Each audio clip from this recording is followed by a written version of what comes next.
52. The Dream of Reason.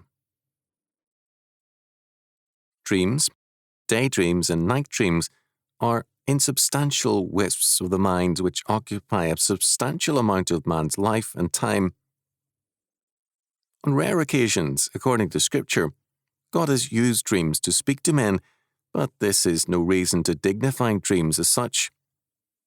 Usually, dreaming is a mild form of insanity, whereby the man forsakes reality for a chosen unreality. Our mind in dreams seeks freedom from the real world to indulge its wants, fears, or evasions. Psychotherapy of the Freudian variety placed great emphasis on dreams, but was itself a form of dreaming, in that it sought to evade the fact of human responsibility. Freudianism located sin in the environment, not in man, and it thereby sought to nullify guilt. Daydreams are rightly called dreams because they also seek freedom from reality. In fact, they are usually a more pronounced form of escapism and, when pursued too long, lead to a loss of the awareness of reality, to insanity. The border between dreaming and governed wakefulness is steadily being eroded by our contemporary humanistic culture and its will to fiction, its radical immersion in films and television which cater to the desire to replace reality with man's dreams. Shortly after World War II, I met briefly a man who had a curious belief. He held that mental health required free expression. As a result, he readily spoke his mind. Every obscenity, every vagrant erotic thought when a woman walked by, every idea that came to mind, he gave free expression to at once.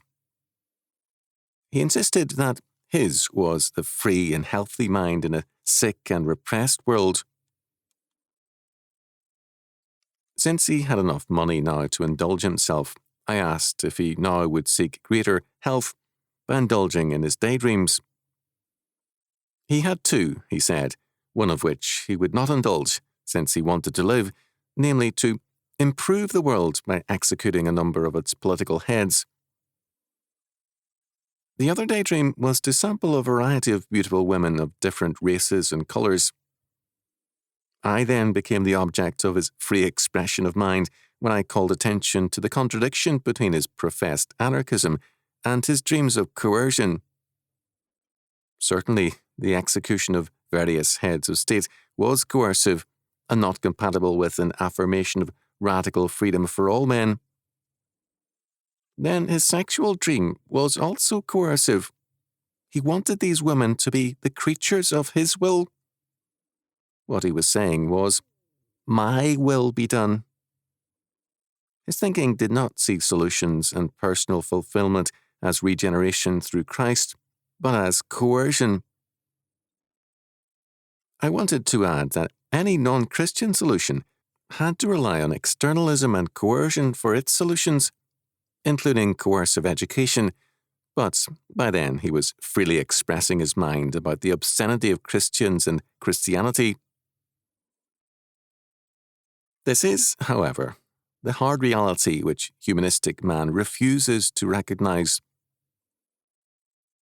The dream of the power state is man's will, elitist man's, be done. Whether it be a power church or a power state, its premises include the death or suppression of its enemies and the equation of its will with truth and society. It is an elitist order it seeks, and its solutions to problems is power or coercion, not God's regenerating power and grace through Jesus Christ. The Civil Revolution is the application and enforcement of the statist dream of reason. As a result, the reality which governs it is the daydream of humanistic planners and dreamers. Thus, in the early 1970s, the illiteracy rates of Niger's adult population was 99.1%. However, the schooling provided to the young aggravated Niger's problems. According to Clark, A study of Niger's schools by the University of Montreal concluded that they're doing the country more harm than good, since they fail to educate students in the management of the agricultural and livestock sectors so crucial to the economy. Instead, the schools produce a semi-educated, frustrated urban proletariat, trained for jobs that do not exist and disdainful of jobs that do. Among the handful of students who completed their studies abroad, only 22 of 342 were studying the veterinarian sciences and agriculture. This is true in countries all over the world, with equally bad results. Patrick Marnham has shown that the management of African game preserves reveals a fantastic invasion by foreign scientists, Russian, American, French, Chinese, and others.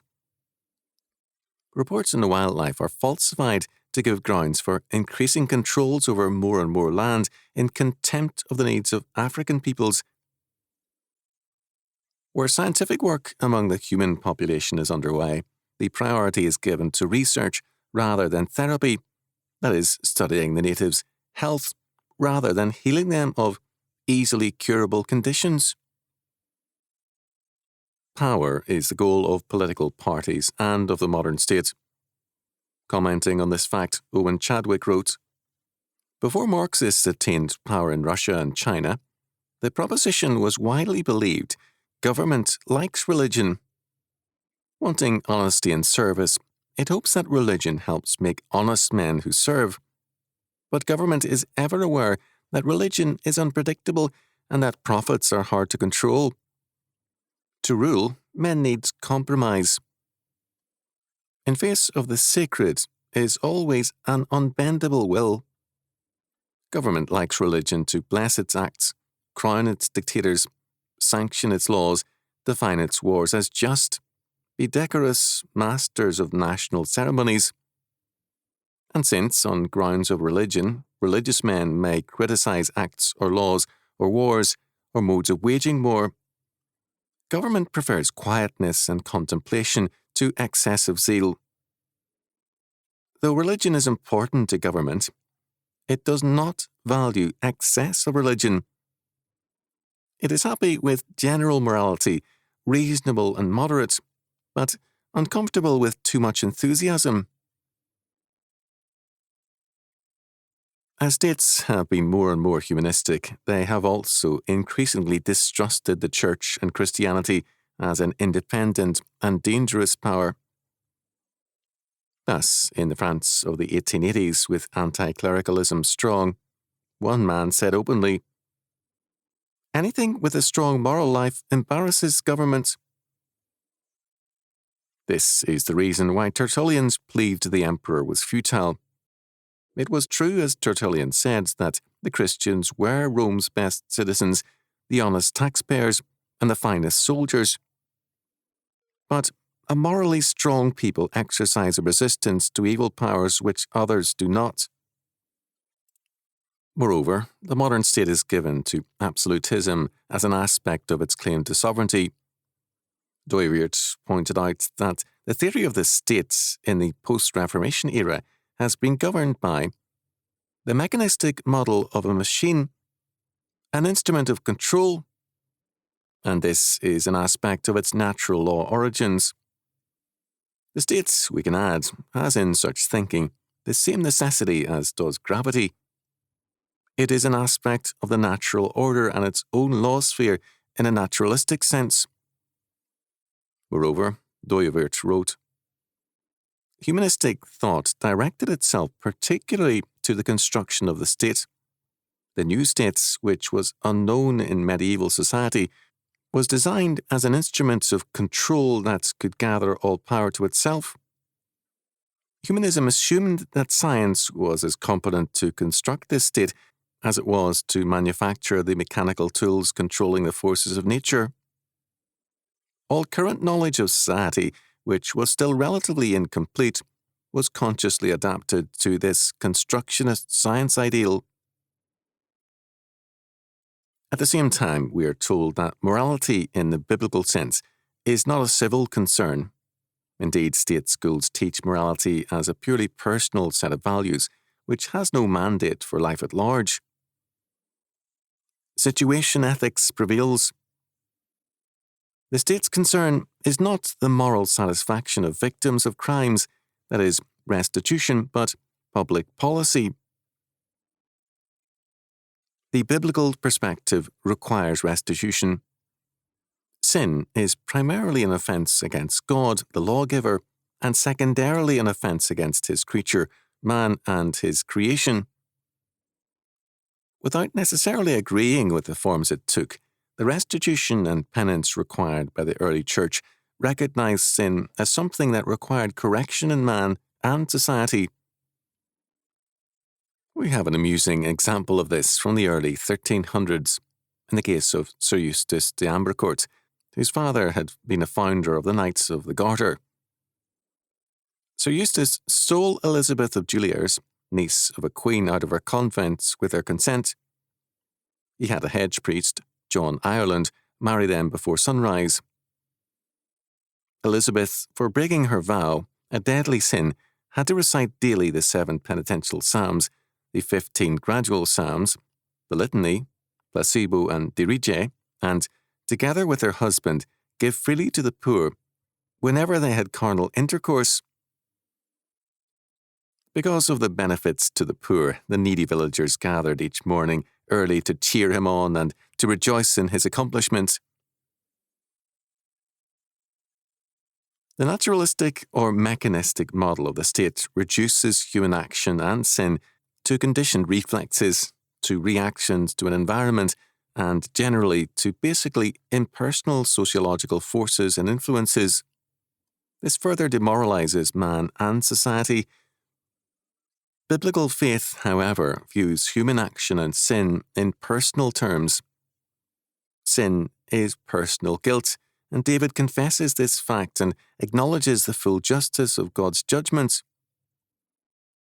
For I acknowledge my transgressions, and my sin is ever before me. Against thee, thee only have I sinned, and done this evil in thy sight, that thou mightest be justified when thou speakest, and be clear when thou judgest. Psalm 51, verses 3 and 4. Such a view is alien to the state as a scientific development, which is a sphere of the natural order. A morality from beyond this world, God's law, then has no relevance. The dream of reason leads to a depersonalized man and world. It is destructive of human responsibility, and its goal is an anthill society. But dreams, usually a mild form of insanity, can become deadly in the hands of intellectuals and theorists. Because their dreams are incarnated in the state, its schools, laws, courts, and more, such dreams are dangerously insane, and they can kill men, and have. The victims of state slave labour camps are tens of millions.